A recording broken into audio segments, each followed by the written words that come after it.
tu es le noyau انت النواة.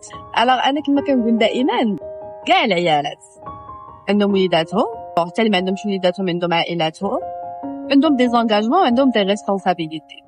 ولكن كاينين نساء رغم ان عندها لي ريسبونسابيلتي وعندها لي زونغاجمون كتبقى كتاخذ وقتها لراسها، كتهلا في راسها. ماشي ضروري حنا عندنا كتهلا في راسها هي غتسمح في العالم وغتمشي مع شنو غدير. نو، كناخذ وقتها لراسي يعني كنشارجي نفسي كإنسانة إن لنفسك عليك حقا. دونك أنا إلا كنت عندي دي زونغاجمون ستادير عندي داري عندي وليداتي عندي الخدمة هادشي أقل حاجة، إلا ما كنتش أنا مشارجية مزيان ما غنقدر نكون مع حتى شي حاجة من هادشي.